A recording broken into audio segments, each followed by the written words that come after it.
क्या आपने कभी महसूस किया है कि सब कुछ ठीक होते हुए भी आप लोगों का मन अशांत रहता है? रात को अचानक नींद खुल जाती है और दिल में एक अजीब सा डर बैठ जाता है। कहीं ऐसा तो नहीं कि आपकी कुंडली में भी चंद्रमा कमजोर हो? नमस्कार दोस्तों, ज्योतिष शास्त्र में चंद्रमा को मन का स्वामी कहा गया है।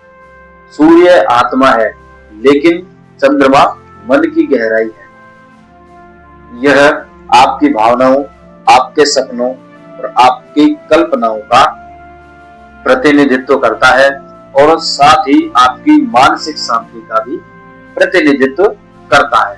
जब यही चंद्रमा कमजोर या पाप ग्रहों से पीड़ित होकर या फिर अशुभ भावों में बैठ जाता है, जीवन में कुछ रहस्यमय संकेत दिखाई देने लगते हैं। इसका सबसे पहला और सबसे कॉमन उदाहरण, अगर आपको बार बार पानी, अंधेरा या गिरना या फिर सांप या किसी का पीछा किए जाने के संकेत दिखाई देते हो या महसूस होते हो, तो यह केवल संयोग नहीं हो सकता। कमजोर चंद्रमा व्यक्ति को अवचेतन डर दिखाता है। अवचेतन का मतलब है कि जागृत अवस्था में न होकर केवल सपने दिखाना, जैसे सपने डरावने आना या ऊंचाई से गिरना या नींद का बार बार खुल जाना या अकेले व्यक्ति को ऐसा लगना कि आपके पास कोई ना कोई मौजूद हो, आपके गूज़बम्प्स निकलना यानी कि आपके रोंगटे खड़े होना।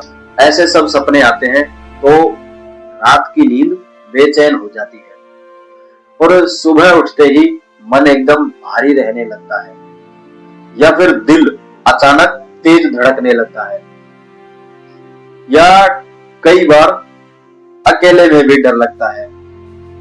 ऐसा लगता है जैसे कोई अनदेखी शक्ति हमारे मन को दबा रही है या हमारे मन के ऊपर अपना नियंत्रण बना रही है। ये सारे कारण मानसिक असंतुलन का कारण नहीं है, बल्कि चंद्र दोष का कारण माना जाता है या चंद्र दोष के भी संकेत ये सारे हो सकते हैं। इसका दूसरा कारण है कि चंद्रमा को जल तत्व माना गया है या जल का कारक माना गया है। अगर आपको बार बार पानी से जुड़ी समस्या आए, जैसे फिसलना या आपके ऊपर पानी गिरना या पानी से बहुत ज्यादा भय होना, पानी से अंदर ही अंदर घबराहट पैदा होना, तो यह भी संकेत होते हैं कि आपका चंद्रमा कमजोर ग्रह में है, आपका चंद्रमा कमजोर अवस्था में है। तीसरा कारण है एक पल में बहुत खुश और दूसरे ही पल में बहुत गहरी उदासी, यानी कि एक पल में बहुत ज्यादा खुश होना और दूसरे ही पल में बहुत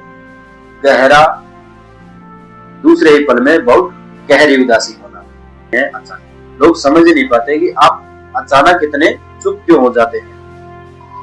मन स्थिर नहीं रहता है और निर्णय लेने में भी कठिनाइयां होने लगती हैं। चौथा कारण है कि चंद्रमा माता का कारक भी माना गया है। अगर माँ से संबंधों में तनाव हो, उनकी सेहत बार बार खराब हो, तो यह भी चंद्रमा के अशुभ होने का संकेत माना जाता है। अगर आपको पूर्णिमा या अमावस्या के दिन ज्यादा बेचैनी या ज्यादा गुस्सा हो या फिर आपको अंदर भावनात्मक कमजोरी महसूस हो, तो यह सीधा कमजोर चंद्रमा का संकेत है। अगर आपको इनमें से कई बातें अपने जीवन से जुड़ी लगती हैं, तो भी आप लोग घबराएं नहीं, क्योंकि ज्योतिष शास्त्र में बहुत छोटे छोटे से उपाय होते हैं जिनको करने से आप अपने ग्रहों को सटीक कर सकते हैं, अपने ग्रहों को सही स्थिति पर ला सकते हैं। जैसे कि सोमवार को शिवलिंग पर कच्चा दूध अर्पित करना, या चांदी की कोई भी ऐसी अंगूठी या कोई भी चांदी का टुकड़ा या कोई चैन नेकलेस वगैरह यानी कि कुछ भी आप लोग धारण कर सकते हैं। और रात को सोते समय अपने सिरहाने पर पानी रखें और सुबह उस पानी को तुलसी में या किसी और पौधे में डाल सकते हैं और माँ का सम्मान करें और उनका आशीर्वाद लें। यदि आप इन छोटे छोटे से प्रयासों को करेंगे, इन छोटे छोटे से प्रयोगों को यदि आप लोग करेंगे तो जिन लोग जिन लोगों के भी कुंडली में चंद्र दोष है वो धीरे धीरे समाप्त होने लगेगा और चंद्रमा अपने यथा स्थान पर पुनः आ जाएगा और मन शांत होने लगेगा और चंद्रमा की कृपा धीरे धीरे आप लोगों को मिलने लगेगी।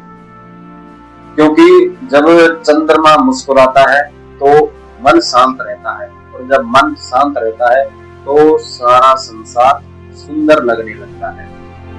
अगर आपको ये रहस्यमय जानकारी पसंद आई हो तो वीडियो को लाइक करें, चैनल को सब्सक्राइब करें। जय श्री राम।